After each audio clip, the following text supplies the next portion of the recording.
The whistle of the locomotive pierced the late afternoon air as Olivia Crawford dabbed at her eyes with a handkerchief already damp with tears. Her shoulders slumped under the weight of grief that had followed her all the way from Boston to Tucumcari, New Mexico territory, in the year 1883. The train station was modest but bustling, a testament to the growing importance of this dusty frontier town along the newly established railroad. Men in worn hats and ladies with parasols moved with purpose across the platform, but Olivia noticed none of them. She sat alone on a weathered wooden bench, her black traveling dress marking her as clearly as a brand a woman in mourning. At 23, Olivia never imagined she'd be widowed before truly experiencing life as a wife. 6 months of marriage, and then typhoid had taken Charles, leaving her with nothing but debts, painful memories, and a letter from a distant aunt inviting her to make a new start in the West. "Train to Santa Fe departing in 1 hour," called the station master, his voice barely registering in Olivia's consciousness.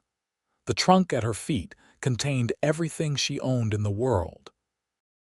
Her gloved hands clutched a small leather-bound journal, Charles's final gift to her, its pages still mostly blank, like the future she now faced alone. "Pardon me, madam," came a deep voice beside her. "Mind if I rest here a moment?" Olivia didn't look up, merely nodded and shifted slightly on the bench. She had no interest in conversation, especially not with a stranger. "Mighty fine day for traveling," the man continued, undeterred by her silence, "though it appears the weather might not match your spirits."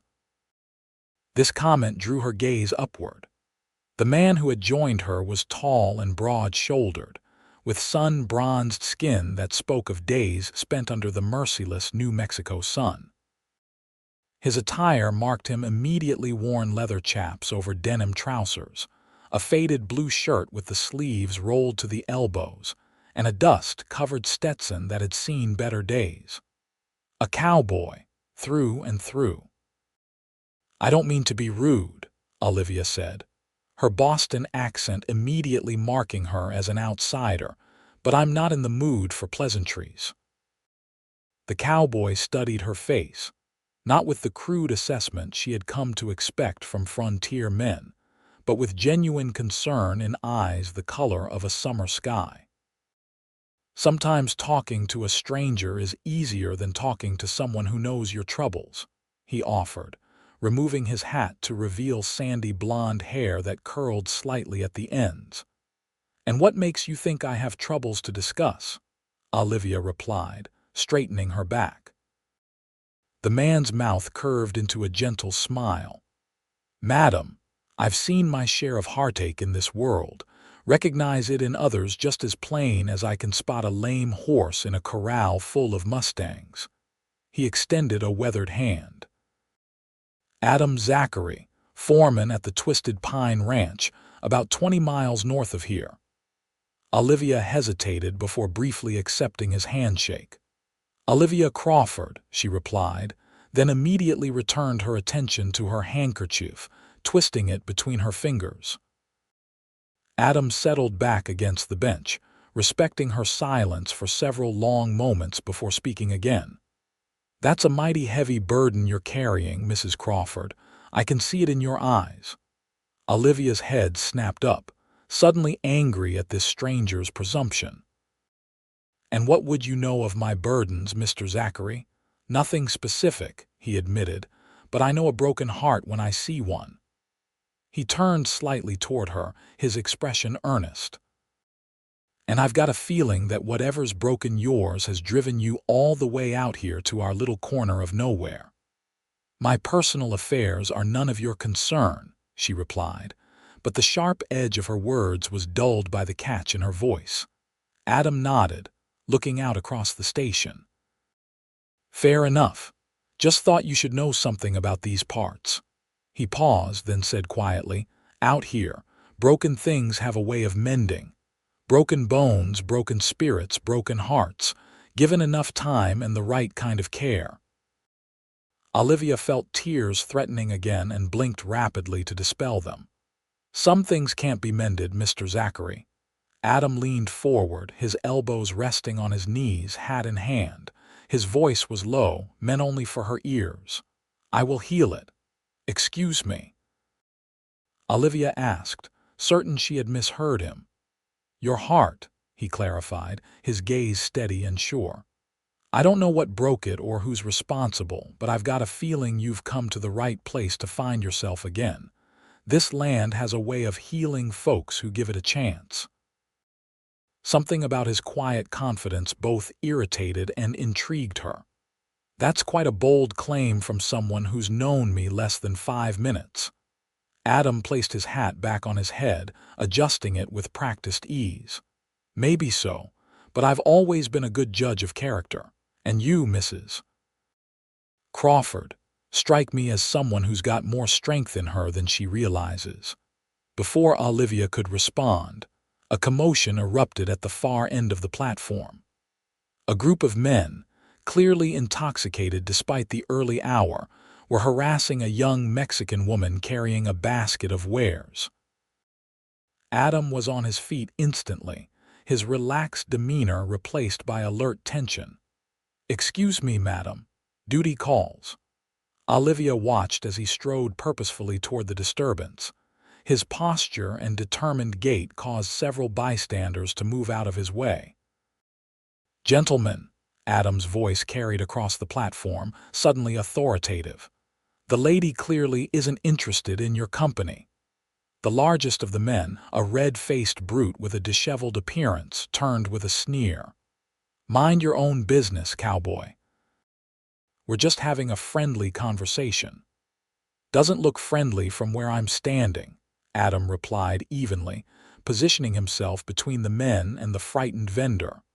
Olivia found herself holding her breath as the confrontation unfolded. The drunk men outnumbered Adam 4-1, yet he showed no sign of backing down. The lead troublemaker took a threatening step forward. "You looking for trouble?"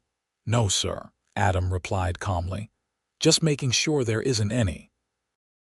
His hand rested casually near his hip, where Olivia now noticed the holstered revolver. A tense moment passed before the drunk man spat on the ground and muttered something to his companions. With reluctant grumbles, they moved away, casting dark glances over their shoulders. Adam touched the brim of his hat to the Mexican woman, who thanked him profusely in a mix of Spanish and English before gathering her basket and hurrying away. When Adam returned to the bench, Olivia was looking at him with new interest. "That was brave," she said. He shrugged. "Just doing what needed doing.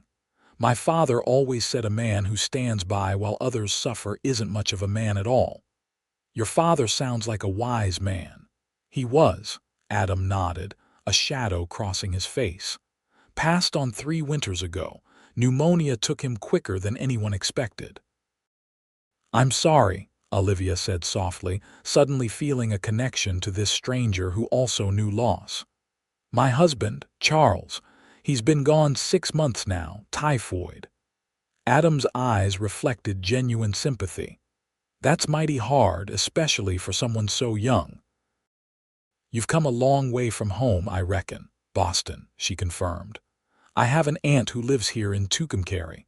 She's offered me a place to stay until I—" Olivia paused, realizing she had no clear plan beyond arriving at her aunt's home.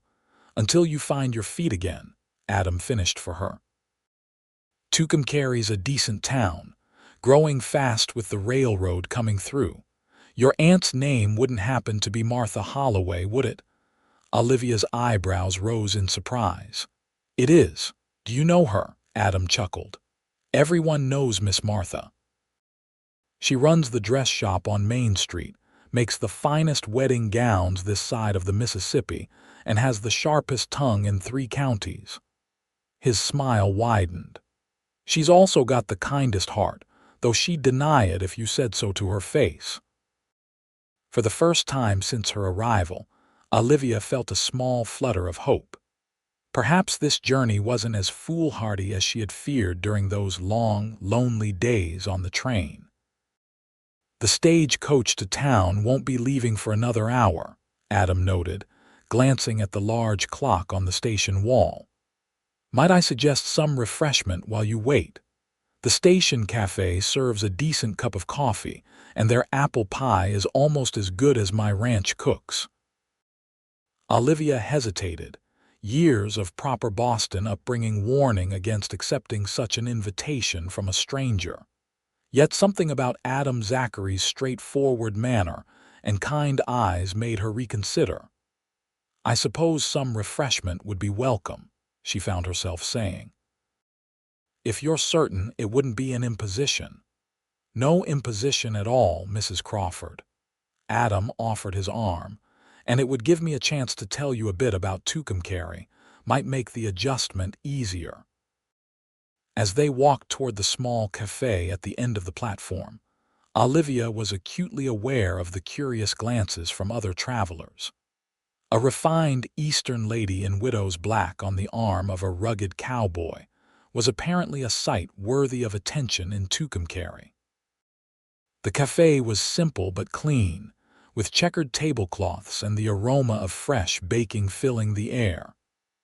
Adam led her to a table by the window, pulling out her chair with unexpected gallantry before taking the seat opposite. A plump waitress approached, her smile widening at the sight of Adam. "Well, if it ain't Mr. Zachary himself. Haven't seen you in town for a spell. Boss finally give you a day off." "Morning, Sally. Just picking up some supplies and meeting the train," Adam replied warmly. "This here is Mrs. Crawford, newly arrived from Boston. She could use a cup of your finest coffee and a slice of that apple pie I smell baking." Sally turned her friendly gaze to Olivia. "Welcome to Tucumcari, madam. First time out west?" "Yes," Olivia nodded. "I'm here to stay with my Aunt Martha Holloway." "Miss Martha," Sally exclaimed. "Well, you couldn't ask for a better guide to our little town. Tough as nails, that one, but fair as they come." She bustled away to fetch their order, calling over her shoulder, "Coffee and pie coming right up." Adam settled back in his chair, regarding Olivia thoughtfully. "So, Mrs. Crawford, what brings a Boston lady all the way to our dusty corner of the territory? Besides visiting your aunt, that is." Olivia smoothed her napkin in her lap, buying time as she considered her response. "After Charles died, there was very little left for me in Boston. His medical bills consumed most of our savings, and his business partner claimed the rest through some legal maneuvering I still don't fully understand." The bitterness in her voice surprised even her. "My parents passed away years ago, and I have no siblings. When Aunt Martha wrote suggesting I come west for a fresh start, it seemed the only viable option." Adam nodded, his expression somber. "Sorry to hear about your troubles. It's not uncommon out here for folks to be starting over. Most everyone in these parts came from somewhere else, running either to something or from something." "And which were you, Mr. Zachary?" Olivia asked, curious despite herself. A small smile played at the corners of his mouth. "Both, I suppose. Running from the memories of a Pennsylvania mining town, where I buried too many friends in cave-ins, and running to the open skies I'd heard about since I was a boy." Sally returned with their coffee and generous slices of steaming apple pie. The rich aroma momentarily distracted Olivia from her companion's words. "This pie is indeed excellent," she commented after taking a delicate bite. "Wait till you try Rosa's at the ranch," Adam replied. "Our cook put something special in her crust, refuses to tell anyone the secret, even when the boss's wife tried to bribe it out of her." As they ate, Adam told her about Tucumcari, its founding just a few years earlier when the railroad came through, the mix of cultures that populated it from Mexican vaqueros to Eastern businessmen, the growing cattle industry that sustained the region. Your aunt's shop is right on Main Street, can't miss it, he explained. She's made quite a name for herself, even gets orders from ladies in Santa Fe who have heard about her work. I had no idea, Olivia admitted. We weren't particularly close. She left Boston before I was born, something of a scandal at the time, I believe. She only reached out after reading Charles's obituary in the newspaper. Adam seemed to consider this. Miss Martha came here about 20 years back. Story goes, she followed a man who promised to marry her once he struck it rich in the silver mines. Never did strike that silver, and she found him with another woman within a month of arriving. He chuckled. Instead of heading back east with her tail between her legs, she opened that dress shop and made her own fortune. Olivia felt a newfound respect for her aunt. Perhaps there was more Crawford fortitude in her blood than she had given herself credit for. As they finished their refreshments, Adam glanced at the clock. Stagecoach should be loading up soon. Let me help you with your trunk. Outside, the afternoon sun cast long shadows across the platform. Adam easily hoisted Olivia's heavy trunk onto his shoulder and escorted her to where the stagecoach waited, its team of 4 horses stamping impatiently. The driver, a weathered man with a magnificent white mustache, touched his hat to Adam. "Zachary, heading into town with us today." "Not today, Joe, just helping the lady with her baggage. She's Miss Martha's niece from back east." The driver's eyebrows shot up. "Is that so? Well, we'll take good care of her, won't we, boys?" He called to the 2 armed men who rode shotgun on the stage, a necessary precaution in territories still troubled by occasional bandits. As Adam secured her trunk to the back of the coach, Olivia found herself reluctant to say goodbye to this kind stranger who had momentarily lifted the weight of her grief. "Thank you for your assistance, Mr. Zachary," she said formally as he handed her up into the coach. "And for the company." Adam's blue eyes crinkled at the corners as he smiled. "It was my pleasure, Mrs. Crawford." He hesitated, then added, "I ride into town most Saturdays for supplies. Perhaps I'll see you at Miss Martha's shop sometime." Before Olivia could reply, the driver called out, "All aboard who's coming aboard." And with a crack of the whip, the stagecoach lurched forward. As they pulled away from the station, Olivia looked back through the small window to see Adam Zachary still standing there, his tall figure silhouetted against the setting sun, hat raised slightly in farewell. For the first time in months, she felt something other than grief stirring in her heart. It wasn't joy, not yet, but perhaps the faintest whisper of possibility. The stagecoach rolled through the dusty streets of Tucumcari, a town that seemed both raw and vibrant to Olivia's eastern eyes.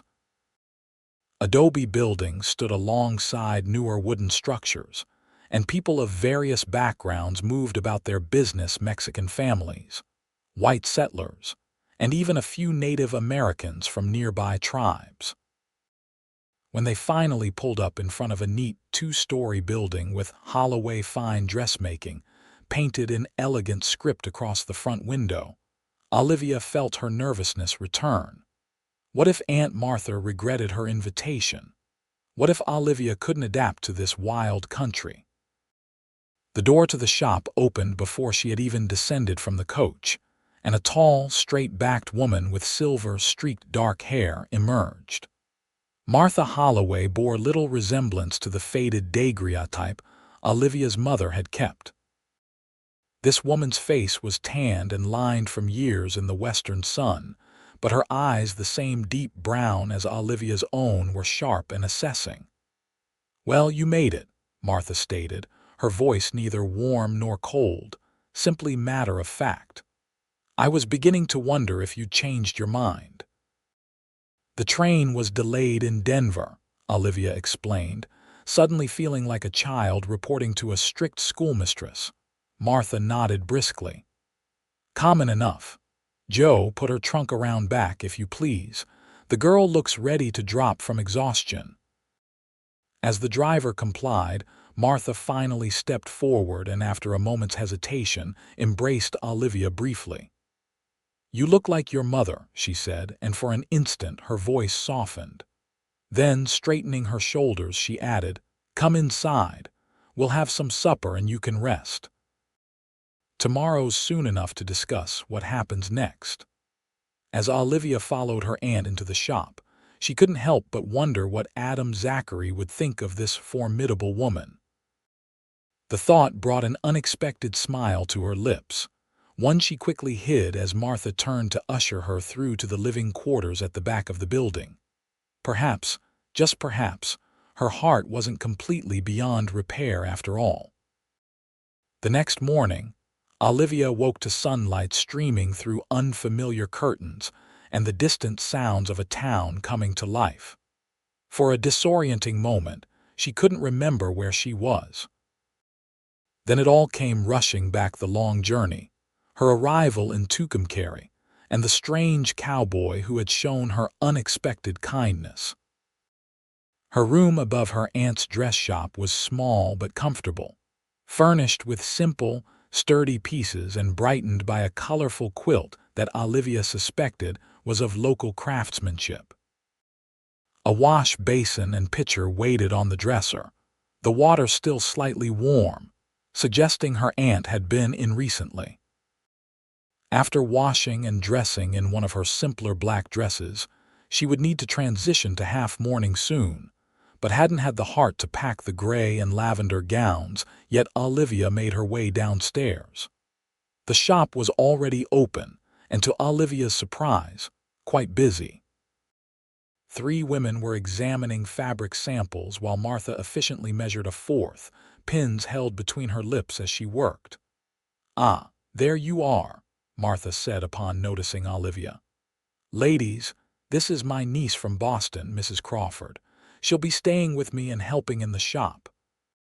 This was news to Olivia, but she kept her expression neutral. "Olivia, these are some of our regular customers. Mrs. Wilson is having a dress made for her daughter's wedding next month." The ladies greeted Olivia with curious looks and polite nods.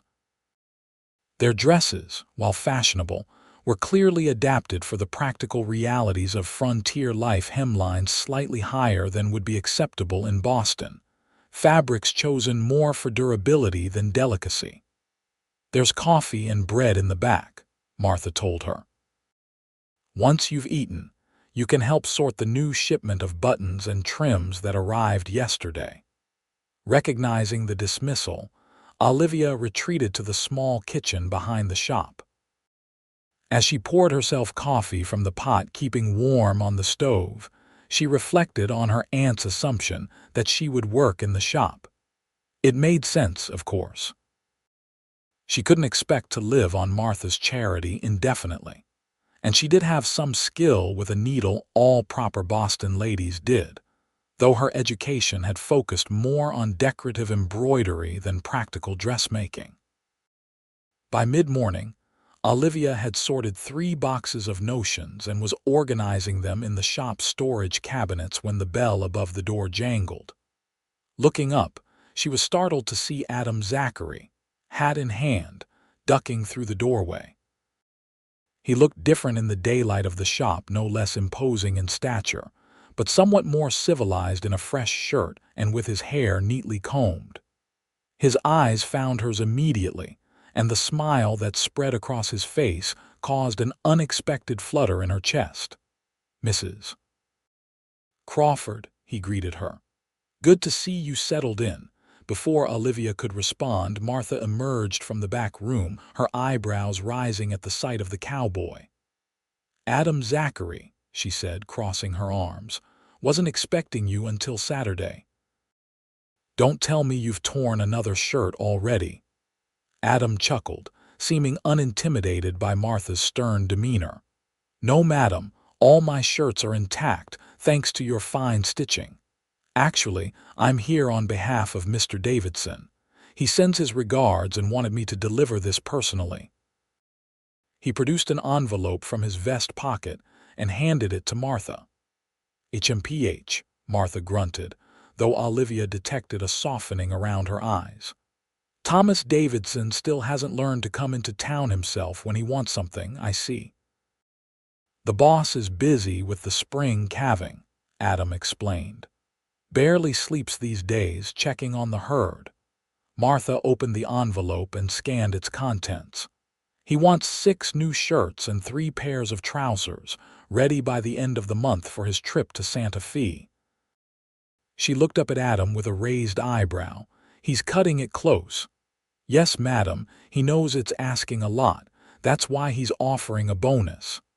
Adam gestured to the letter, and he mentioned something about a side of beef when next we slaughter. A ghost of a smile touched Martha's lips. Thomas always did know the way to a woman's practical side. She tucked the letter into her pocket. Tell him I'll have them ready, but he owes me a proper visit next time he's in town. I'll tell him, Adam promised, then turned his attention back to Olivia. And how are you finding Tucumcari so far, Mrs. Crawford? Getting settled and all right? It's quite different from Boston, Olivia replied honestly, but everyone has been very kind. Martha looked between them with sudden interest. You two are acquainted. We met at the train station yesterday, Adam explained. Shared some coffee and conversation while Mrs. Crawford waited for the stage coach. Did you now? Martha's tone was unreadable, but her penetrating gaze made Olivia uncomfortable. Well, since you're here, Adam, you might as well make yourself useful. There's a shelf in the storeroom that needs fixing, and I haven't had time to find someone for the job. Happy to help, Miss Martha, Adam replied easily. Just point me to your tools. As Martha led Adam to the back of the shop, Olivia returned to her task, but found it difficult to concentrate. There was something about Adam Zachary that unsettled her, not in a frightening way, but in a manner that made her acutely aware of herself as a woman, something she hadn't felt since the early days of courting Charles. The thought brought an immediate wave of guilt. Charles had been dead only 6 months. What kind of widow was she, to be noticing another man's smile, the breadth of his shoulders, the kindness in his eyes? She was so lost in these troubling thoughts that she didn't hear Adam approach until he spoke. Your aunt tells me you'll be helping in the shop, he said, causing her to start. Sorry, didn't mean to frighten you. It's fine, Olivia said, gathering her composure.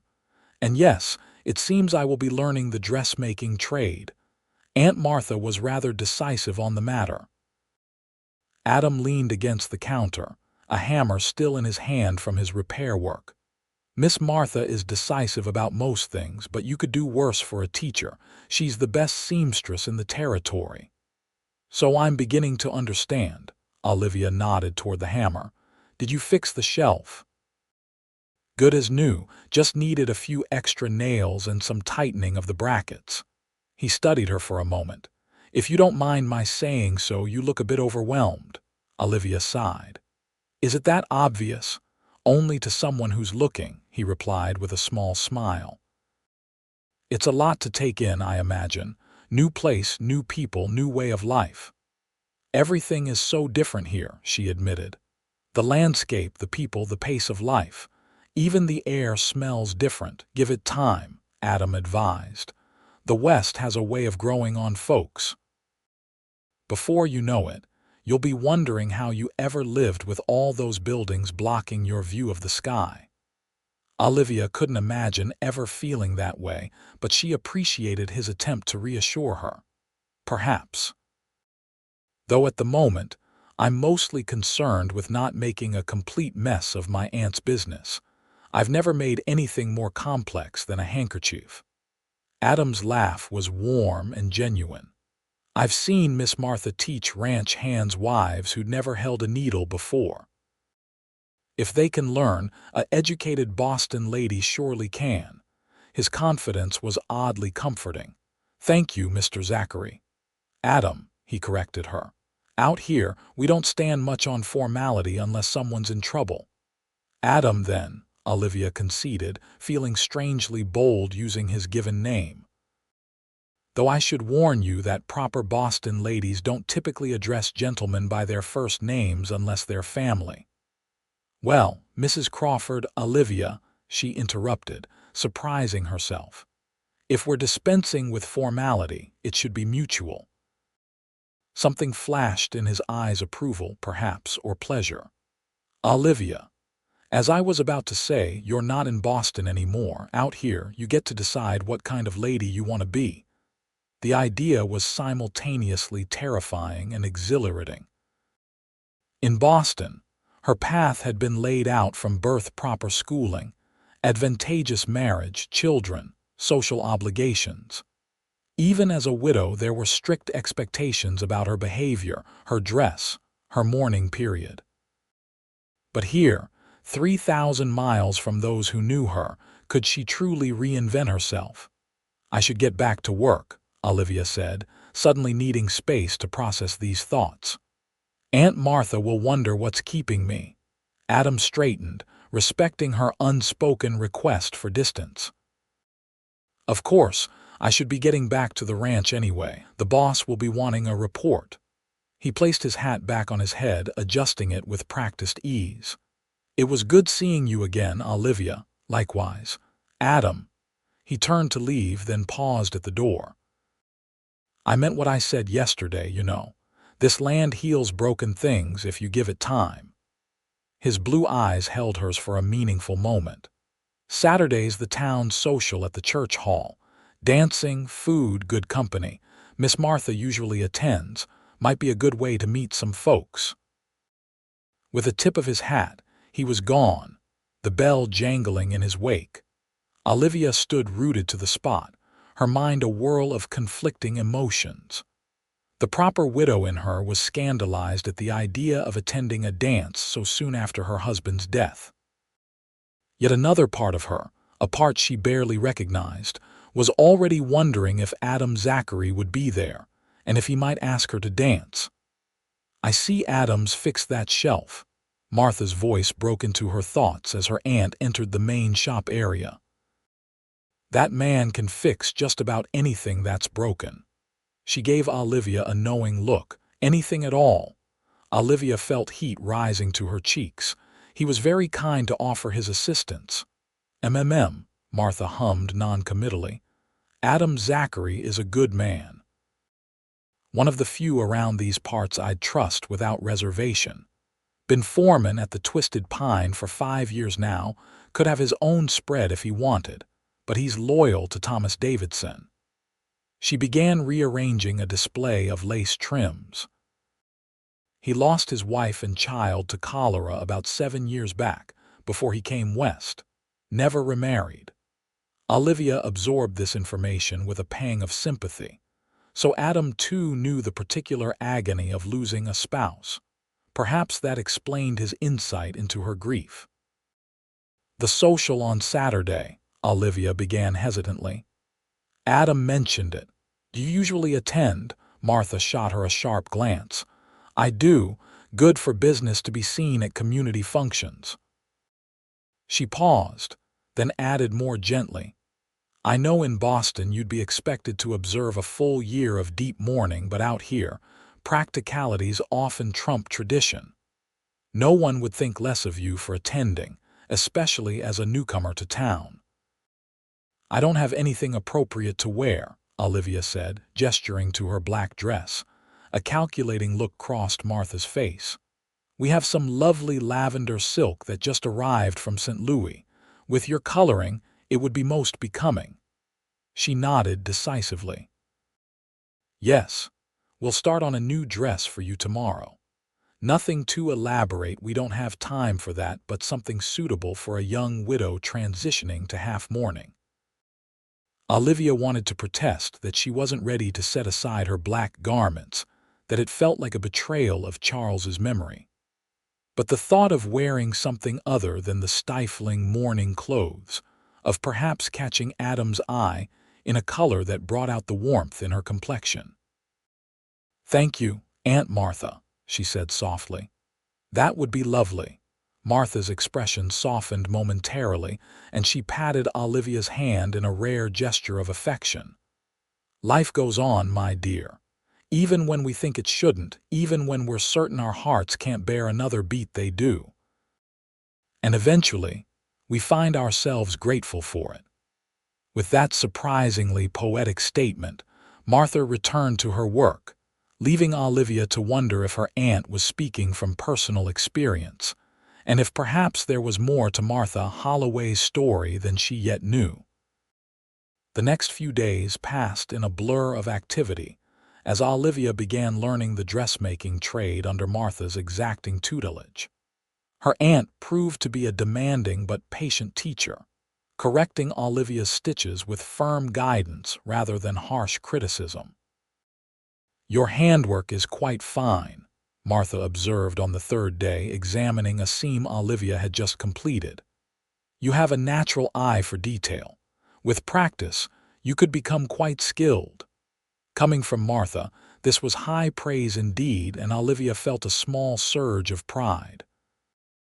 It had been a long time since she had felt competent at anything.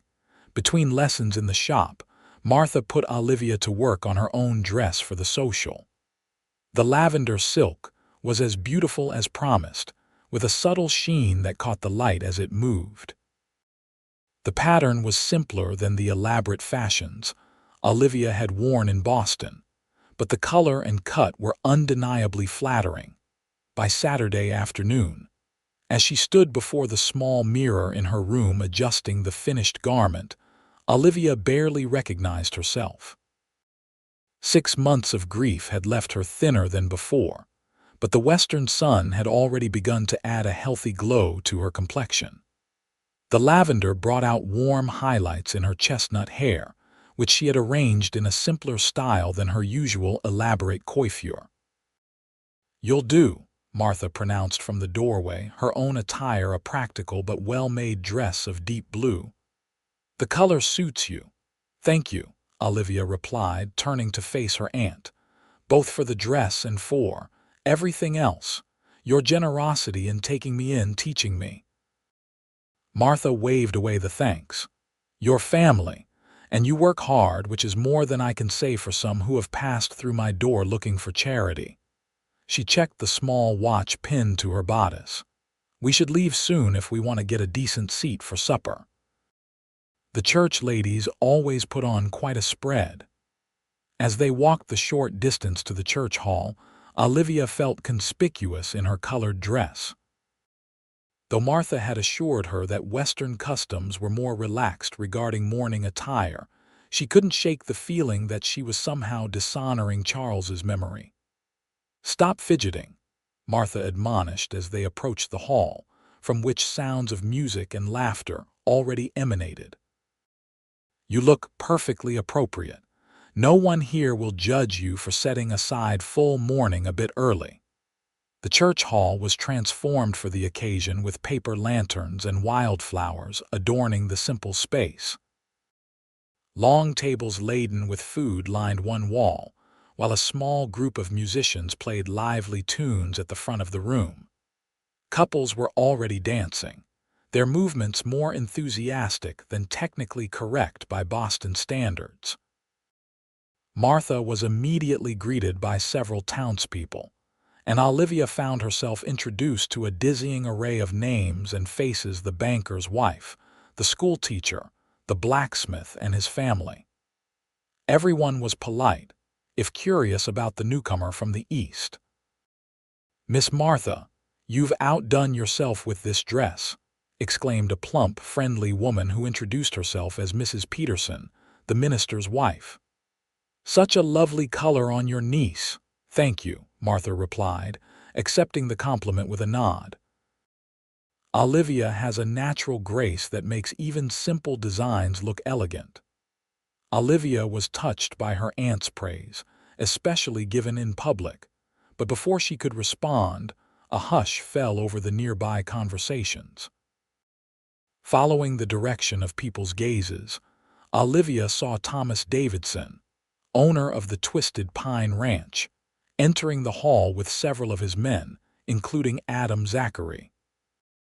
Thomas Davidson was an imposing figure, tall and broad with a full beard streaked with gray and piercing dark eyes that seemed to miss nothing.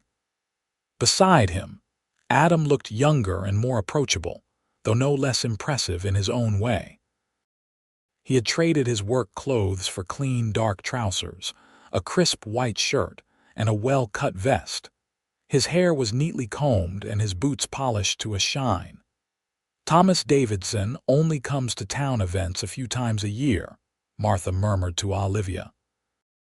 "His appearance always causes a stir, especially among the unmarried ladies and their mothers. He's the wealthiest rancher in the county and still unwed at 45.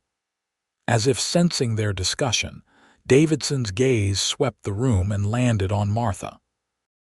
A smile creased his weathered face, and he made his way directly toward them, Adam and the other ranch hands following in his wake. "Martha Holloway," Davidson's deep voice carried a note of pleasure. "You're looking as formidable as ever." "And you're still in need of social graces, Thomas," Martha replied, though Olivia detected warmth beneath the acerbic tone. "When will you learn that a proper gentleman sends advance notice before descending on a gathering?" Davidson laughed, a rich, genuine sound. "If I were a proper gentleman, I'd be bored to tears and you'd have no one to spar with." His attention shifted to Olivia. "And this must be your niece from the East." Adam mentioned her arrival. Martha performed the introductions, and Davidson bowed over Olivia's hand with surprising elegance for a man who spent his life on horseback. "Welcome to Tucumcari, Mrs. Crawford. I hope you're finding our little community to your liking." "Everyone has been very kind," Olivia replied diplomatically. "Good, good.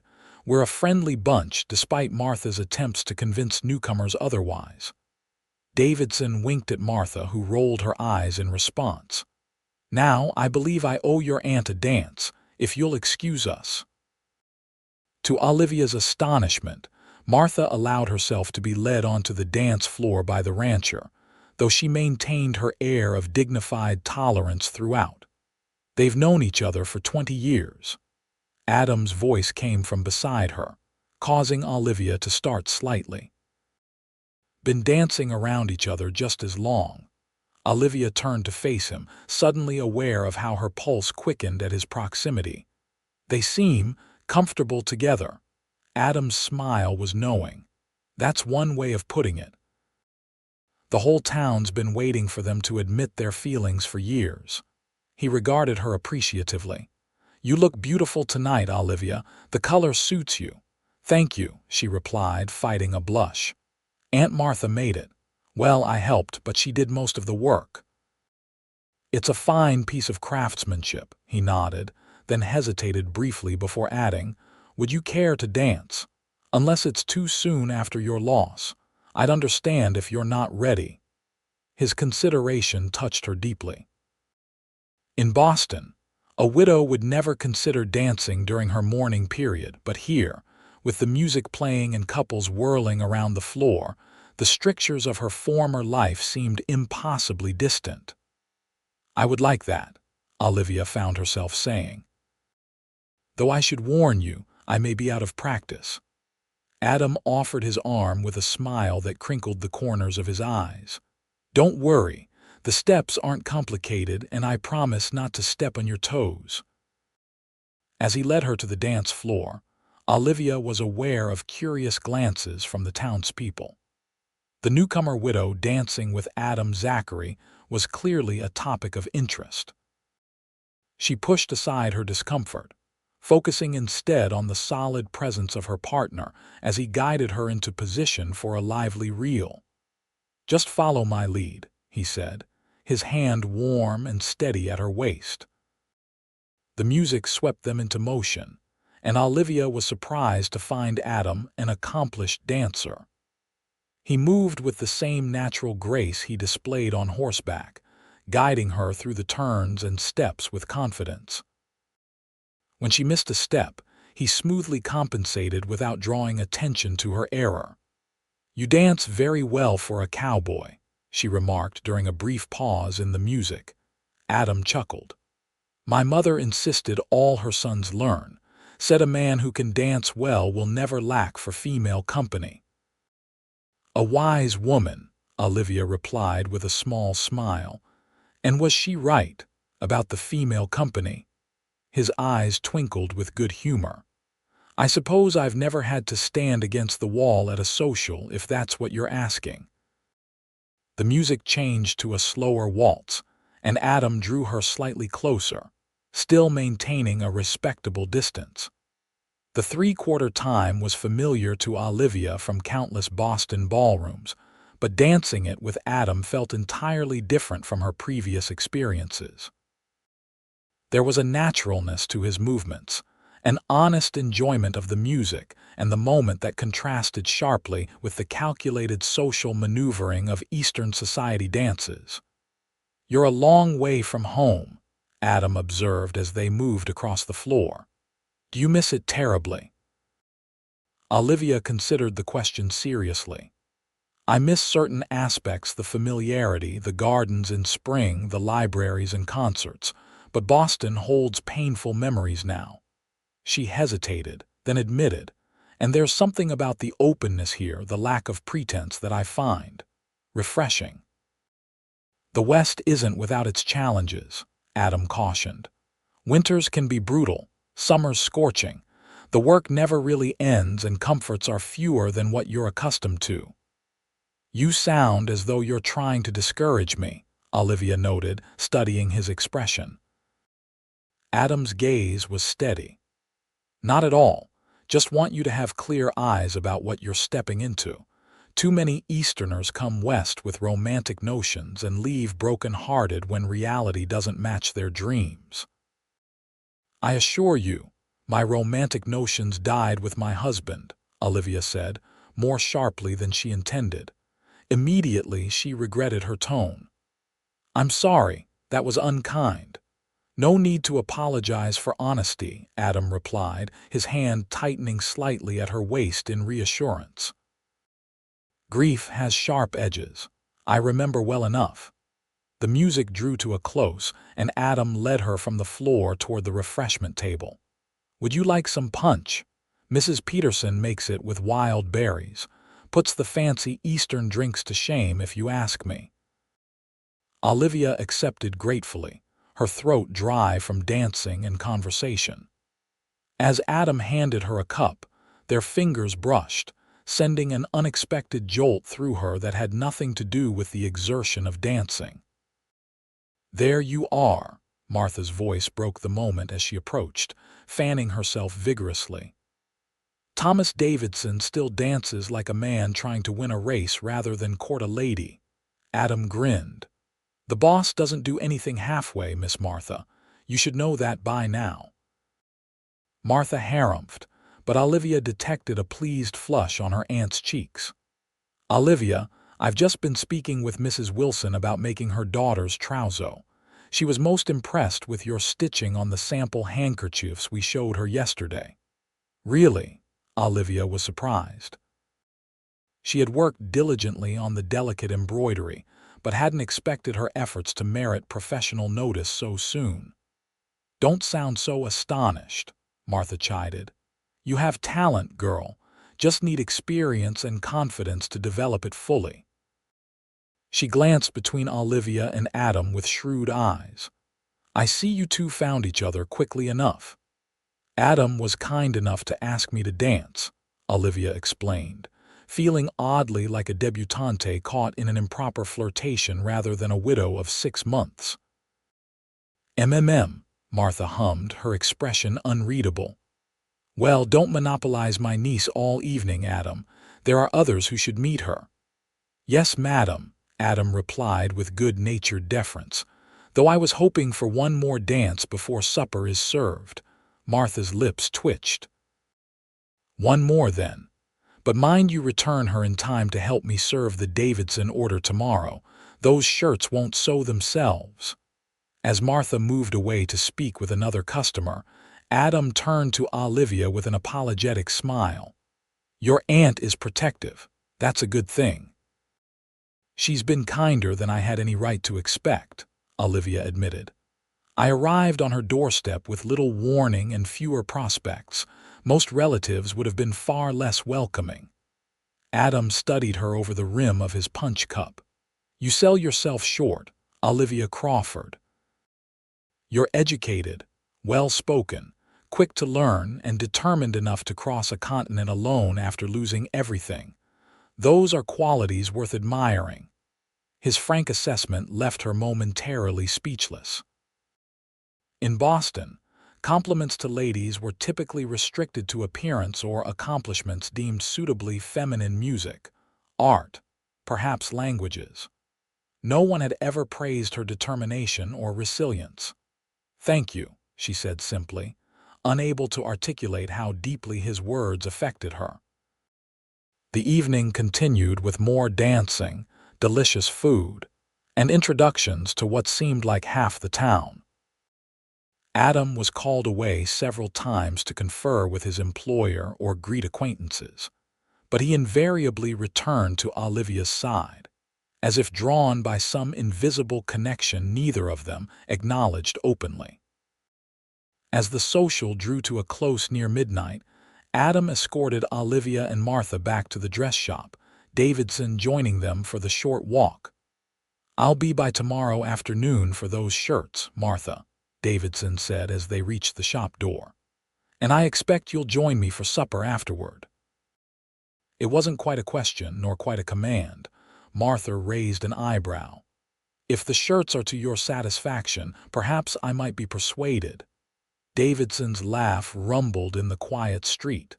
"Woman, you've been perhaps being persuaded for 2 decades now. One of these days you'll have to give me a straight answer." "When you ask a straight question, Thomas," Martha replied coolly, though her eyes held a spark that belied her tone. The exchange fascinated Olivia. There was clearly a long history between these two strong-willed individuals, one that hinted at deeper feelings than either openly expressed. Davidson tipped his hat to both women. "Mrs. Crawford, it's been a pleasure. I hope we'll see more of you at the ranch. Martha speaks highly of your abilities, and my housekeeper could use some help with linens and curtains if you're interested in the work." "Thank you, Mr. Davidson." "That's very kind," Olivia replied, touched by the gesture that was clearly meant to help establish her in the community. As Davidson moved away to wait at a discreet distance, Adam turned to Olivia with an expression that had grown increasingly familiar over the course of the evening: warm, appreciative, with an undercurrent of something more intense that she wasn't yet ready to name. "I enjoyed our dances," he said softly. "You move like you belong in this country already." "Hardly," Olivia demurred, "but thank you for making me feel welcome." Adam hesitated, then said, "I meant to ask, the boss is having a small gathering at the ranch next weekend." "Nothing formal, just a barbecue for the hands and some neighbors. Miss Martha is invited, of course, and I was hoping you might come too." The invitation surprised her. "A barbecue? I'm not sure I've ever attended such an event." Adam smiled. "Then it's high time you did. Best beef you'll ever taste, music under the stars, good company. Say you'll come." Olivia glanced at Martha, who gave a slight nod of approval. "I would like that," she told Adam. "Thank you for the invitation." His pleasure was evident in the broadening of his smile.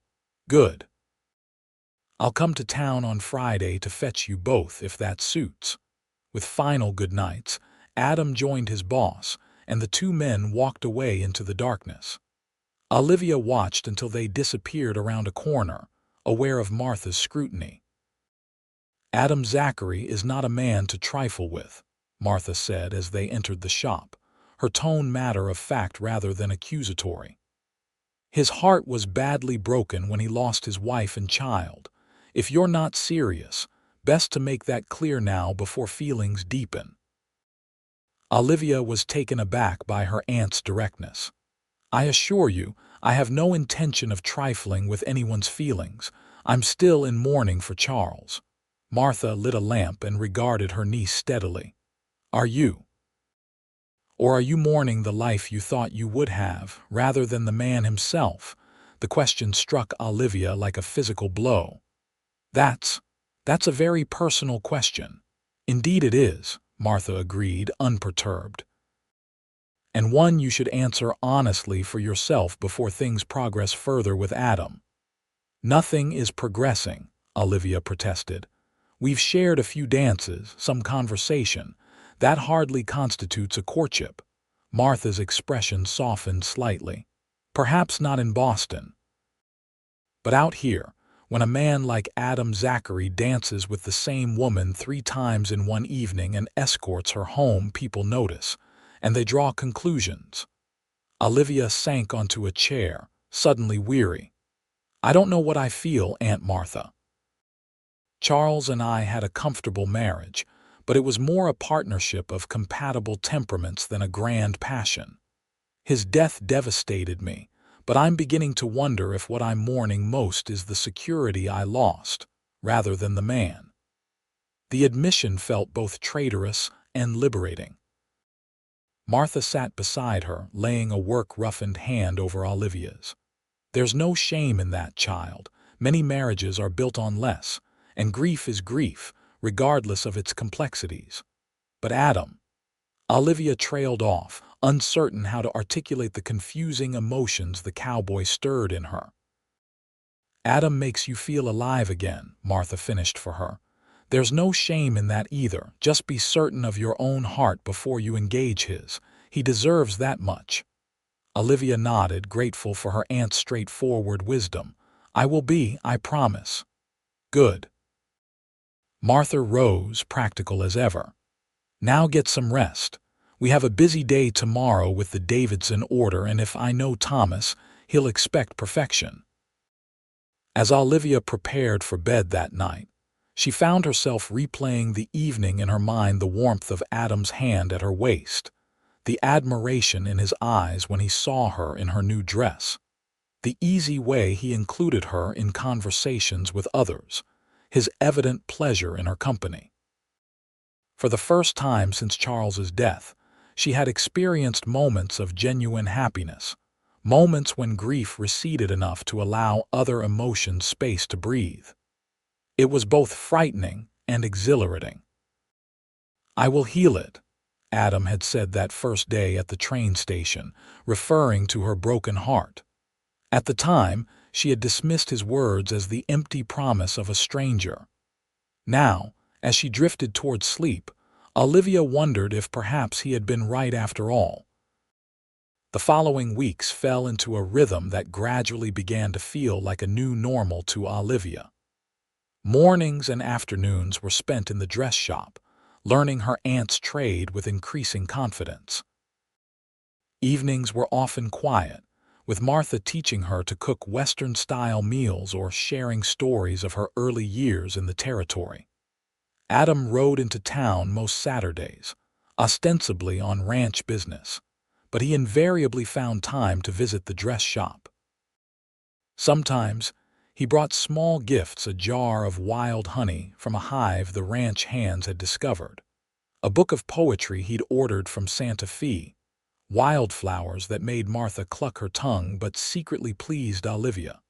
The barbecue at the Twisted Pine Ranch proved to be a revelation.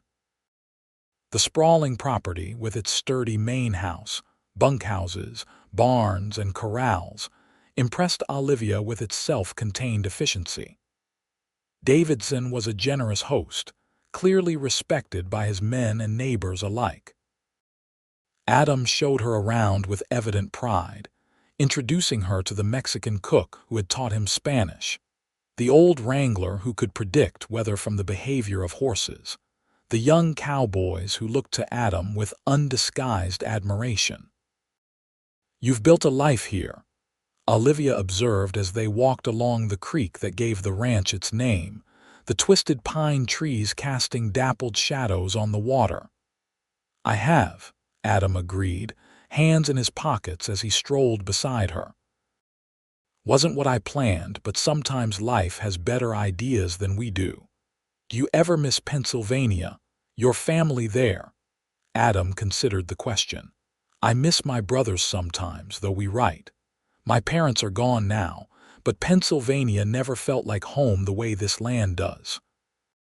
He glanced at her. "What about you? Are you homesick for Boston?" Olivia shook her head, surprising herself with the realization. "Not as much as I expected to be. I miss certain conveniences, certain familiar places, but—" She gestured to the vast landscape around them, the mountains blue in the distance, the open sky stretching endlessly. "There's a freedom here I never knew before, room to breathe, to become whoever I choose to be." Adam's expression warmed. "That's the magic of the West. It strips away pretensions, leaves you with your true self." "And if you don't like what's revealed," Olivia asked, only half joking, "then you work to change it," he replied simply. "Out here, a person is judged more by what they do than who their parents were or how much money they have."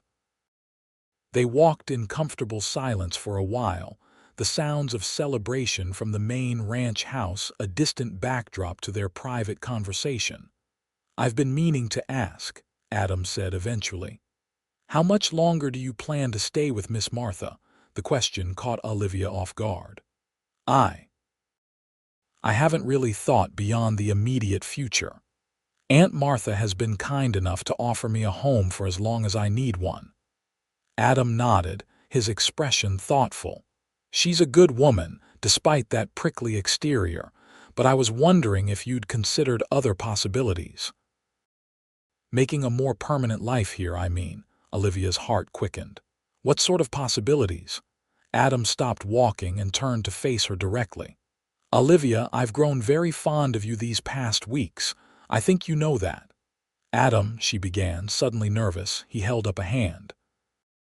"I'm not asking for anything you're not ready to give. I know you're still healing from your loss, still finding your way in a new place. I just want you to know that when you are ready, if you ever are, there's a place for you here. With me." The simple declaration, made without dramatic gestures or flowery language, touched Olivia deeply. In Boston, courtship was a carefully choreographed dance of social calls, chaperoned outings, and formal declarations. This straightforward expression of feeling, honest and unadorned, seemed perfectly suited to both the man and the place. "I don't know what to say," she admitted. "You don't have to say anything now," Adam assured her. "Just think about it, about staying, about building something new." He smiled, a hint of vulnerability in his eyes. "About us."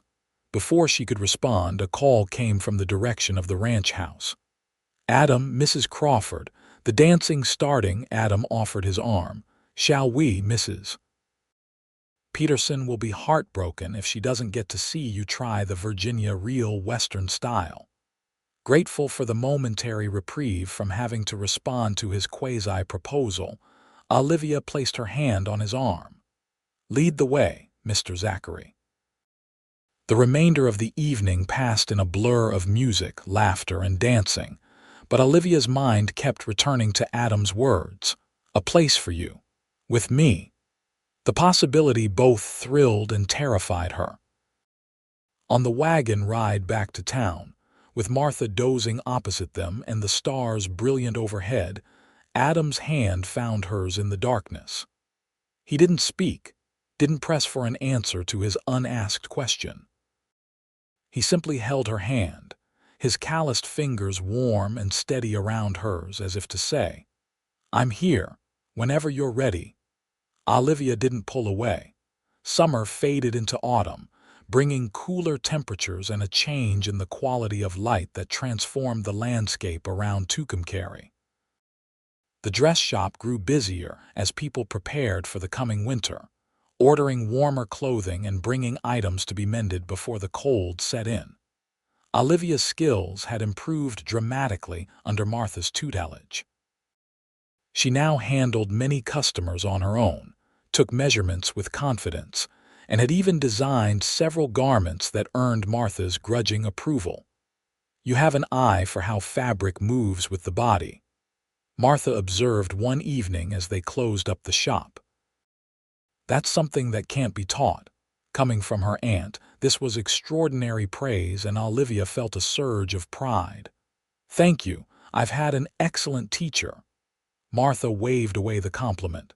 "You'd have learned regardless. You have the gift and the determination."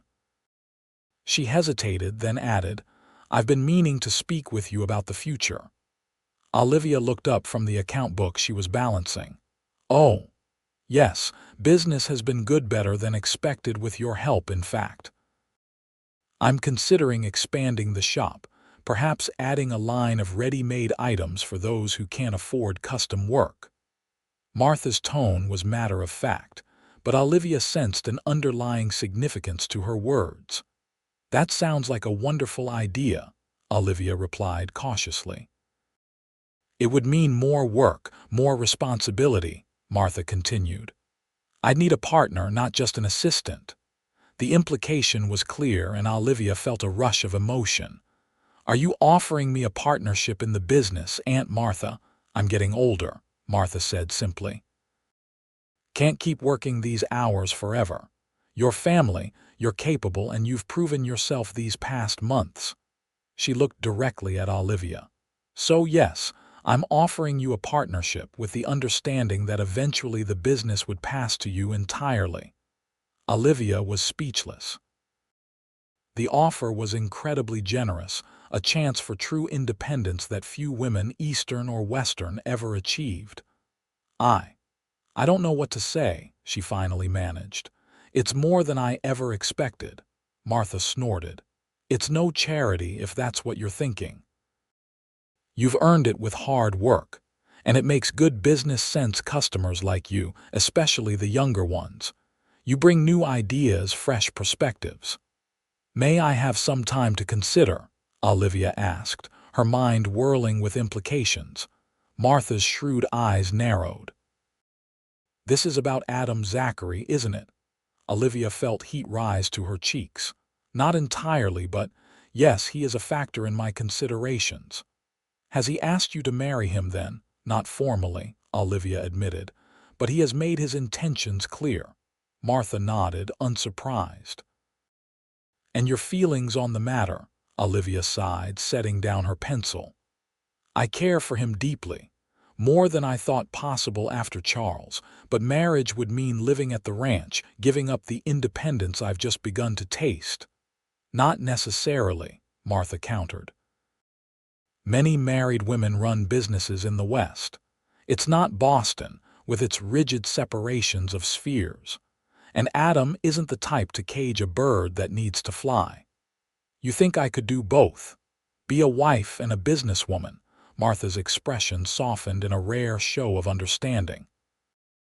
"I think you can be whatever you choose to be, Olivia. The question is, what do you want?" It was the same question Olivia had been asking herself for weeks, with no clear answer forthcoming. "I want not to have to choose between my heart and my newfound sense of self," she admitted. "Then don't," Martha said simply. "Talk to Adam. I suspect you'll find him more understanding than you imagine." The opportunity for that conversation came sooner than expected. The following day, as they were closing the shop, the door opened to admit Adam, his expression serious. "Adam," Olivia greeted him with surprise. "We weren't expecting you until Saturday." "I know," he said, removing his hat. "But there's been a change of plans. The boss is sending me to Santa Fe tomorrow to negotiate a cattle contract. I'll be gone at least 2 weeks, maybe longer." Disappointment washed over Olivia. In the month she'd been in Tucumcari, she had grown accustomed to seeing Adam regularly. The prospect of weeks without his visits left her with an emptiness she hadn't anticipated. "I see," she said, striving for composure. "Well, I wish you safe travels." Martha, observing the exchange, made a show of remembering an errand. "Oh, I just recalled I promised Mrs. Peterson I'd drop off these patterns this evening. Olivia, would you mind closing up? I shouldn't be more than half an hour." Without waiting for a response, she gathered her shawl and swept out, the bell jangling in her wake. Left alone, Adam and Olivia regarded each other in silence for a moment. "I didn't want to leave without saying goodbye properly," Adam finally said, taking a step closer. "And without asking you something important." Olivia's pulse quickened. "Yes." Adam reached into his pocket and withdrew a small box. "I've been carrying this around for weeks, waiting for the right moment. But now, with this trip coming up unexpectedly, well, I don't want to wait any longer." He opened the box to reveal a simple but elegant ring, a small diamond flanked by 2 sapphires set in gold. "It was my mother's," he explained. "She gave it to me before she died, said to save it for when I found someone special." Olivia's breath caught in her throat. "Adam." "Olivia Crawford," he continued, his voice steady despite the emotion evident in his eyes. "I know we haven't known each other long by some standards. And I know you've been through more than your share of heartache, but I love you. I think I've loved you since that first day at the train station when you looked at me with those sad, brave eyes." He took her hand gently. "I'm not asking you to forget Charles or to give up the life you're building here. I'm asking if you'll consider building a new life with me, whatever shape that takes. I don't need a traditional wife if that's not who you are. I just need you in whatever way makes you happiest." Tears welled in Olivia's eyes, but for once they weren't tears of grief. "Oh, Adam," she whispered. "I love you too.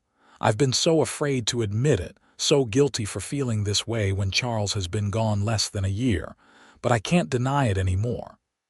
Adam's face lit with hope. "Then you'll marry me." Olivia hesitated, then said, "Aunt Martha has offered me a partnership in the business. Eventually, it would become mine entirely." "That's wonderful," Adam replied without hesitation. "You've earned it. You have a real talent." "But if we married, I'd be expected to live at the ranch, away from town," Olivia pointed out, watching his reaction carefully. Adam considered this. "The ranch is only 20 miles from town. With a good horse, that's not an insurmountable distance. You could keep working with Miss Martha, come home to the ranch when it suits you," he smiled. "Or I could build us a place in town or halfway between. The point is, Olivia, I don't want to change who you are or what makes you feel fulfilled. I just want to be part of your life." His generous, flexible response confirmed everything Martha had suggested about him, and Olivia felt the last of her reservations melting away. "In that case, Adam Zachary, yes. Yes, I will marry you." Adam's smile was radiant as he slipped the ring onto her finger. It fit perfectly, as if it had been made for her hand. "You've made me the happiest man in the New Mexico territory," he said, then bent to kiss her for the first time. The kiss was gentle at first, respectful of her relative inexperience, but as Olivia responded with unexpected fervor, it deepened into something more passionate. When they finally broke apart, both were breathing heavily. "I should go," Adam said reluctantly, "before Miss Martha returns and finds me compromising her niece's reputation." Olivia laughed, feeling lighter than she had in months. "When will you return from Santa Fe?" "As soon as humanly possible," he promised, taking her hand and pressing a kiss to her palm. "And then we can make plans." "Unless—" He looked suddenly uncertain. "Would you prefer a long engagement?" "I don't want to rush you," Olivia shook her head. "I think we've both waited long enough for happiness, don't you?" Adam's answering smile was all she needed to see. "I do indeed, future Mrs. Zachary, I do indeed." After Adam left for Santa Fe, Olivia found herself experiencing a curious mixture of emotions. There was joy, of course, at the prospect of a future with a man she had come to love deeply. But there was also a twinge of guilt that she could feel such happiness so soon after Charles's death. Martha, practical as ever, had little patience for such sentiments. "Life is for the living," she told Olivia bluntly when informed of the engagement. "Charles is gone, and no amount of mourning will bring him back." "You think he would want you to spend years in black?" rejecting a chance at happiness. Put that way, Olivia had to admit that Charles, who had always been a kind and reasonable man, would likely approve of her finding love again, especially with someone as steady and honorable as Adam. The 2 weeks of Adam's absence stretched interminably. Olivia threw herself into work, helping Martha implement plans for the shop's expansion, designing new patterns, and even traveling to a nearby town to source fabrics from a merchant who specialized in goods from Mexico City. When a telegram arrived from Santa Fe in the middle of the 2nd week, Olivia's heart leapt, only to sink when she read its contents. Contract negotiations complicated, delayed at least 1 week, missing you terribly. Adam. Well, that's business, Martha commented when Olivia showed her the telegram. Never straightforward, especially when large sums of money are involved. I just hope he's back for Thanksgiving, Olivia sighed. It would be her first holiday season without Charles, and the prospect of celebrating it with her new fiancé had been a comfort. Martha patted her hand awkwardly, not given to physical demonstrations of affection. He'll do his best. That man would move mountains to keep a promise to you. The faith Martha showed in Adam bolstered Olivia's spirits. Her aunt was not one to bestow approval easily, yet she had accepted Olivia's engagement with what, for Martha, constituted enthusiasm. As the days passed, Olivia found herself thinking about her future with increasing clarity. She and Adam had discussed her maintaining her role in the dress shop, but the practical aspects of balancing work in town with life at the ranch remained to be resolved. Then there was the matter of children, a subject they had only touched upon briefly. Adam had mentioned his desire for a family someday, and Olivia, who had once assumed motherhood would be a natural part of her life with Charles, found herself warming to the idea again. These considerations occupied her mind as she worked, planned, and waited for Adam's return. When another telegram arrived at the beginning of the 4th week, Olivia braced herself for news of further delay. Instead, the message read simply, "Returning tomorrow. Successful beyond expectations. Love, Adam." Well, that's a relief, Martha observed, noting Olivia's brightened mood. Perhaps now you'll stop sighing over your stitching like a lovesick schoolgirl. Olivia laughed, unperturbed by her aunt's teasing. I have not been sighing. HMPH, Martha snorted. The Peterson wedding dress has more water spots from your tears of longing than raindrops from the storm last week. That's a terrible exaggeration, Olivia protested, though she couldn't suppress a smile. In truth, she had missed Adam with an intensity that surprised her. Their separation, while relatively brief, had confirmed the depth of her feelings for him. The following day, Olivia found it nearly impossible to concentrate on her work. Every jingle of the shop bell had her looking up expectantly, only to be disappointed when the customer wasn't Adam. By closing time, her nerves were stretched thin. "Stop watching the door," Martha admonished as they tidied the shop. "He'll get here when he gets here. Santa Fe is a long journey." "I know," Olivia sighed. I just thought the bell above the door interrupted her, and this time when she looked up, Adam stood in the doorway. His face was tanned from weeks in the saddle, his clothes dusty from the trail, but his smile when he saw her was as bright as the New Mexico sun. "Adam!" Olivia exclaimed, propriety forgotten as she rushed to him. He caught her in his arms, lifting her slightly off the ground in his enthusiasm. "I missed you something fierce," he murmured against her hair before setting her back on her feet. "I missed you too," she replied, suddenly conscious of Martha's presence and stepping back slightly, though she kept hold of Adam's hands.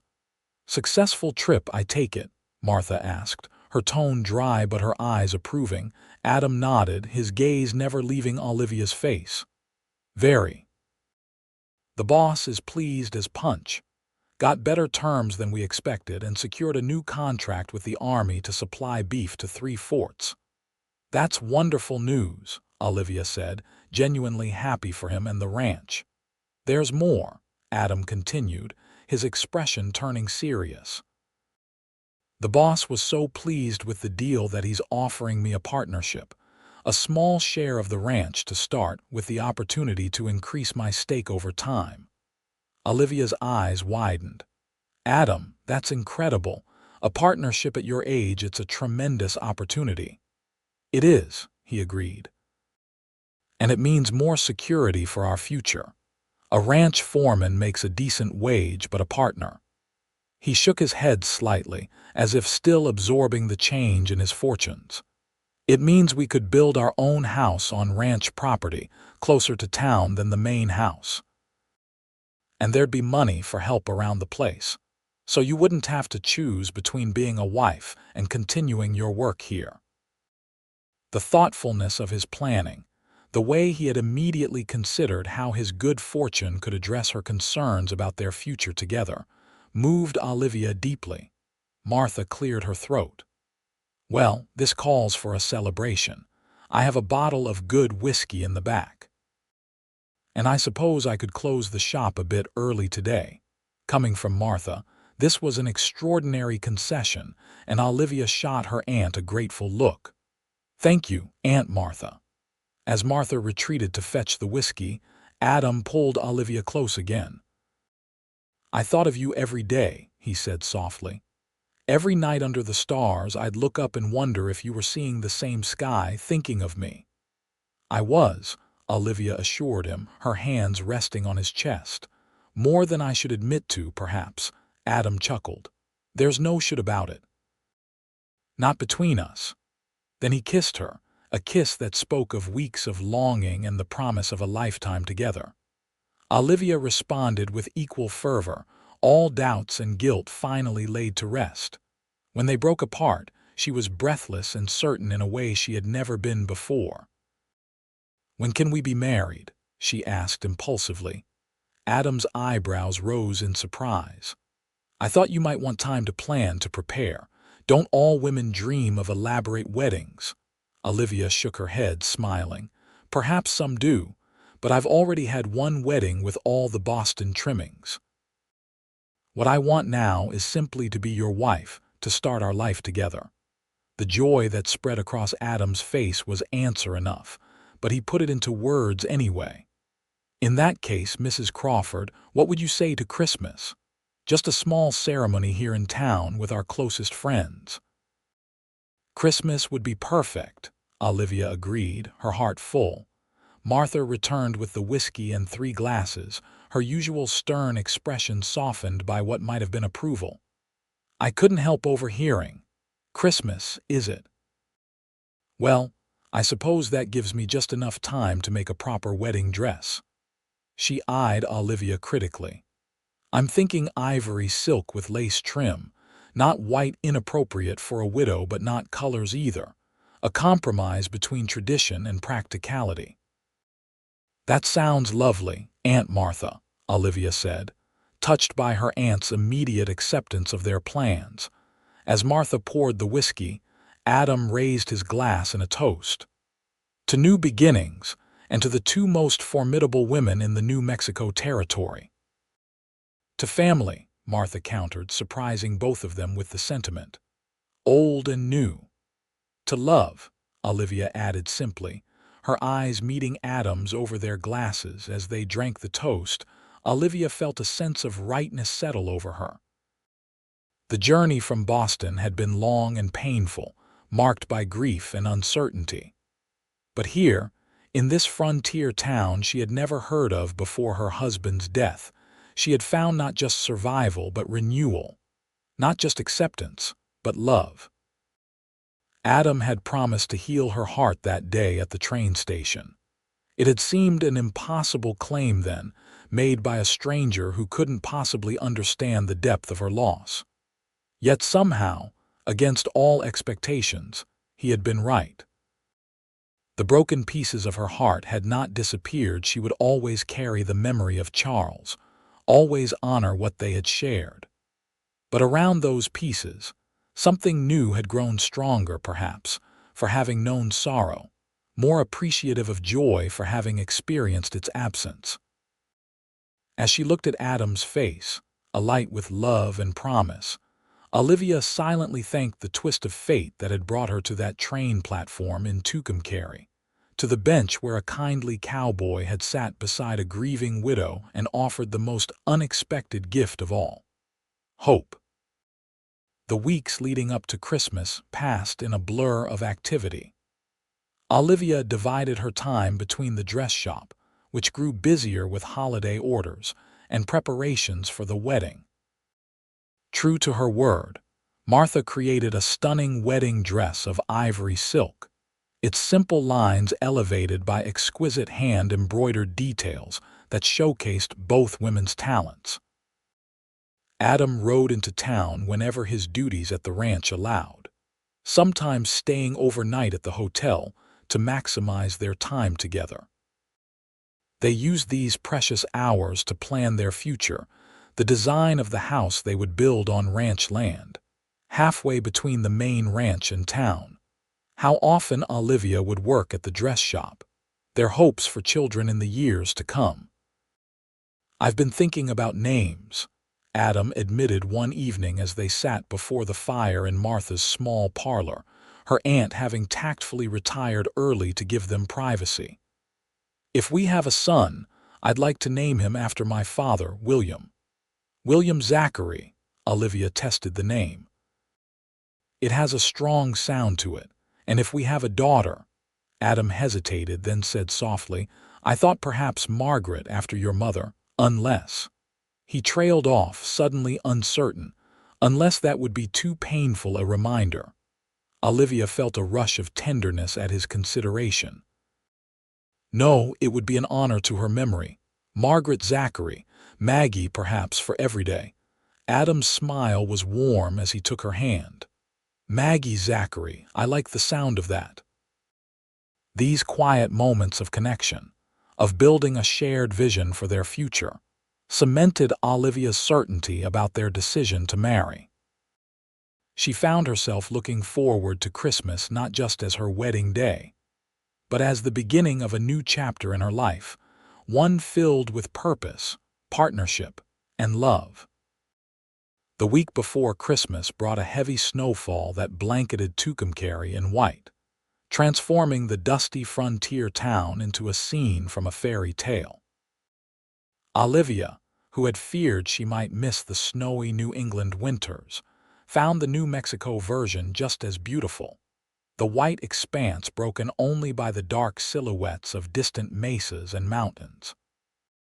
On Christmas Eve, the eve of their wedding, Adam arrived in town early, accompanied by Thomas Davidson and several of the ranch hands who would be attending the ceremony the following day. "The roads are passable, but only just," Davidson informed Martha as they gathered in the dress shop. "Another storm's brewing, according to old Jenkins. Says his bones never lie about weather." Martha rolled her eyes, but there was fondness in her expression. "Jenkins and his bones have been predicting storms for 20 years. He's right about half the time, which is no better than flipping a coin." "All the same," Davidson continued, "we thought it best to come a day early. The men are staying at the hotel, but I was hoping you might have room for one more at your table tonight, Martha." His gruff manner barely disguised the affection in his eyes as he looked at her. "I suppose we could squeeze you in, Thomas," Martha replied with feigned reluctance, "though you'll have to make do with simple fare. We've been too busy with wedding preparations for anything elaborate." "Your simplest cooking beats anything our ranch cook can manage, my dear," Davidson assured her, earning a rare blush from Martha. The evening that followed was one Olivia knew she would treasure in memory forever. The small dining room above the shop was warm and inviting, decorated with pine boughs and red ribbons for the holiday. Martha, despite her protestations about simple fare, produced a magnificent dinner of roast chicken, winter vegetables, and fresh baked bread, followed by an apple pie that had Adam declaring his undying devotion all over again. After dinner, they exchanged small gifts, a tradition Olivia had worried might be abandoned in her new Western life. Martha presented her with a beautiful shawl, hand-woven by a local Mexican woman, its intricate pattern incorporating traditional designs. For when the evenings turn cool at the ranch, her aunt explained, the desert nights can be deceiving in their chill. From Davidson came a more practical gift, a leather-bound ledger for household accounts. Every good ranch wife needs to keep track of expenses, he said with a wink. Especially one who's also a businesswoman. Adam's gift was the most personal, a delicate gold locket on a fine chain. Inside was a tiny photograph of the two of them, taken by the traveling photographer who had visited Tucumcari the month before. So you'll always carry us with you, no matter where your work takes you, he explained as he fastened it around her neck. Olivia's gifts to them were equally thoughtful, a new pipe and tobacco pouch for Davidson, embroidered handkerchiefs for Martha, and for Adam, a pocket watch she'd ordered from a Denver watchmaker, its case engraved with their initials and wedding date. So you'll never have an excuse for being late coming home to me, she teased as he examined it with evident delight. As the evening drew to a close, Martha surprised them all by producing a bottle of fine champagne she had been saving for a special occasion. Thomas and I will see to the dishes later, she announced after pouring 4 glasses. You two take your champagne to the parlor and enjoy your last evening before becoming husband and wife. Alone in the parlor, the fire crackling and Christmas Eve snow falling softly outside the window, Adam and Olivia sat close together on the small settee. Their voices naturally dropped to intimate tones as they savored this moment of quiet before the momentous day ahead. Are you nervous? Adam asked, his arm around her shoulders, her head resting against him. Olivia considered the question honestly. Not about marrying you, she said finally, but perhaps a little about all the changes to come. Moving to the ranch, balancing my work here with being your wife, learning the rhythms of a new life. Adam's hand stroked her arm reassuringly. We'll figure it all out together. No need to have all the answers tonight. What about you? Olivia asked. Any second thoughts about taking on a city-bred widow who still doesn't know one end of a cow from the other? Adam's chuckle rumbled in his chest beneath her ear. Not a single one. Though I do look forward to teaching you the difference. It's fairly important information on a cattle ranch. Olivia laughed, feeling the last of her tension melt away. I'm a quick study, or so Aunt Martha says. That you are, Adam agreed, and speaking of learning new things, his voice took on a more serious tone. I know there might be aspects of marriage that concern you. Given your previous experience and the circumstances of its ending. Olivia felt heat rise to her cheeks. While she and Charles had shared a marriage bed, their intimate relationship had been as politely restrained as the rest of their partnership, dutiful rather than passionate, infrequent rather than spontaneous. It was not a subject she found easy to discuss, even with the man she would marry tomorrow.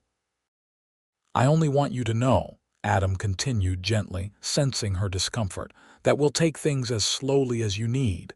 There's no rush, Olivia, we have a lifetime ahead of us. His consideration touched her deeply. Thank you, she said softly, but I'm not afraid, Adam, not with you. She looked up at him, finding courage in the love evident in his eyes. I think perhaps I've been waiting my whole life to truly know what it means to be loved, to be desired, and I think you're the one who can show me. Adam's expression, a mixture of tenderness and barely restrained desire, made her heart race. It would be my greatest privilege, he said, his voice husky, before bending to kiss her with a passion that promised everything she had just admitted to wanting. When they finally separated, both breathless, Adam rested his forehead against hers. "One more day," he murmured. "One more day and I can call you my wife." "One more day," Olivia echoed, feeling as though her heart might burst with happiness. Christmas Day dawned clear and cold, the storm Davidson's ranch hand had predicted having moved north overnight. Sunlight sparkled on the fresh snow, turning Tucumcari into a glittering wonderland that seemed designed expressly for a wedding. The church was decorated with pine boughs and red ribbons, mirroring the simple decorations in Martha's home. By mid-morning, it was filled with well-wishers' ranch hands from the Twisted Pine, customers from the dress shop, townspeople who had welcomed Olivia into their community over the past months. Standing before the minister in her ivory silk gown, Martha at her side as matron of honor and Davidson serving as Adam's best man, Olivia felt none of the nervousness that had plagued her first wedding. Instead, a profound sense of rightness settled over her as she met Adam's gaze across the short distance that separated them.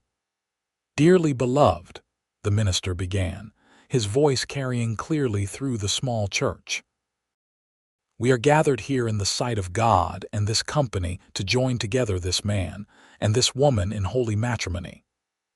The words of the ceremony washed over Olivia, familiar yet somehow new in this context with this man. When it came time for their vows, Adam's voice was steady and sure, his promises of love, honor, and cherishing clearly heartfelt. When her turn came, Olivia spoke with equal conviction, the words she had practiced emerging without hesitation. "I, Olivia, take thee, Adam, to be my wedded husband, to have and to hold from this day forward, for better, for worse, for richer, for poorer, in sickness and in health, to love and to cherish, till death us do part, according to God's holy ordinance. And thereto I pledge thee my faith." The exchange of rings followed, a simple gold band for her to join her engagement ring, and a matching one for Adam. When the minister pronounced them husband and wife and invited Adam to kiss his bride, the cheers from the congregation nearly drowned out the final blessing. The celebration that followed at the town hall was joyous and relaxed, with abundant food, music from local musicians, and dancing that continued well into the evening. Olivia, accustomed to the formal receptions of Boston society, found herself preferring this more genuine expression of community goodwill. "Happy, Mrs. Zachary?" Adam asked as they shared a moment of relative quiet, watching their friends and neighbors enjoy the festivities. "Incredibly so, Mr. Zachary," Olivia replied, savoring the sound of her new name. "And you?" "More than I ever thought possible," he assured her, his arm secure around her waist. "Though I confess I'm growing eager to start our honeymoon." Their honeymoon was to be a week at the ranch, with Davidson and most of the hands tactfully absenting themselves to give the newlyweds privacy in the main house. It was a far cry from the European tours that often followed Boston weddings, but to Olivia, the prospect of uninterrupted time alone with Adam in the place that would soon be their home was far more appealing than any foreign sightseeing. "Soon," she promised, her smile holding a hint of the desire she no longer felt she needed to conceal. "Just as soon as we've thanked our guests properly." As if on cue, Martha approached, looking uncharacteristically emotional. "I've never seen a more beautiful bride," she declared, straightening Olivia's veil unnecessarily. "Your mother would have been proud today." Olivia blinked back tears at the rare mention of her mother from Martha. "Thank you, Aunt Martha, for everything. I don't know what would have become of me without your generosity." Martha waved away her gratitude. "You've brought as much to my life as I've given to yours, child. More, perhaps." She glanced at Adam, "You'll take care of her, I expect." It wasn't a question, but Adam answered as if it were. "With everything I am, Miss Martha. You have my word." Martha nodded, satisfied. "Good. Now there's talk of a snowball fight starting outside among the younger set. I suggest you make your escape before someone decides the bride and groom should be the primary targets." Taking Martha's advice, Adam and Olivia bid farewell to their guests and slipped out to where a sleigh waited, decorated with ribbons and bells, a warm blanket ready to protect them from the cold. As they glided through the snowy landscape toward the ranch, Olivia nestled against her husband's side, watching the stars emerge in the clear night sky. The journey that had begun with grief at a train station had led her here, to joy beyond anything she could have imagined on that bleak day. "What are you thinking about?" Adam asked, noticing her contemplative expression. "About how life can change so completely in the space of a few months," she replied honestly. "About how the worst pain can sometimes lead to the greatest happiness if we're brave enough to keep moving forward." Adam's arm tightened around her. "You're the bravest woman I know, Olivia Zachary."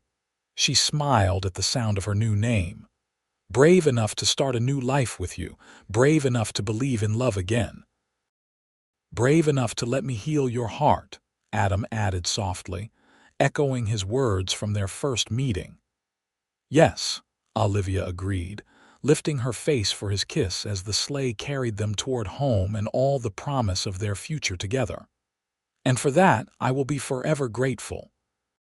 5 years later, Olivia stood on the porch of their home, watching as Adam taught their 4-year-old son, William, to ride his first pony.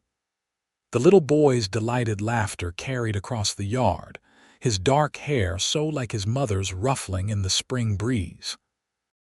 Their house, situated perfectly between the main ranch buildings and town, had expanded over the years to accommodate their growing family. 2-year-old Margaret Maggie, as everyone called her, was napping inside, her arrival having completed their family in ways Olivia hadn't known were missing. The dress shop continued to thrive under the joint management of Olivia and Martha, though Martha had gradually reduced her hours, allowing Olivia to take on more responsibility. Their partnership had evolved into a true collaboration, with Martha's traditional skills complementing Olivia's more innovative designs. They had even begun shipping orders to customers as far away as Denver and Kansas City, their reputation for quality workmanship spreading beyond the immediate territory. Adam's position at the ranch had similarly advanced. With Davidson's mentorship, he had increased his ownership stake to a quarter share, with the understanding that he would eventually take over full management when Davidson decided to retire.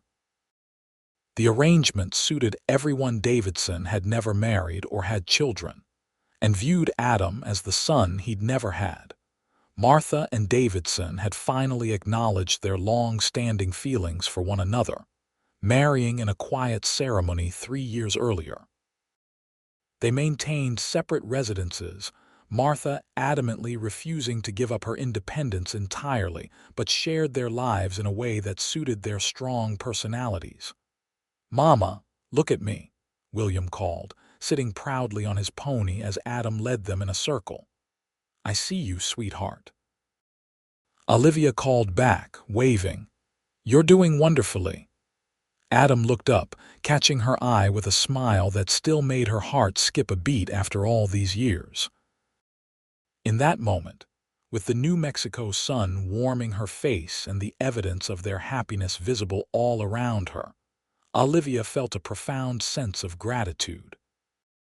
The pain that had brought her west had not been forgotten. Charles would always have a place in her memory, but it had been transformed, integrated into the tapestry of a life rich with new joys and deeper understanding. A small cry from inside the house signaled that Maggie was awake from her nap.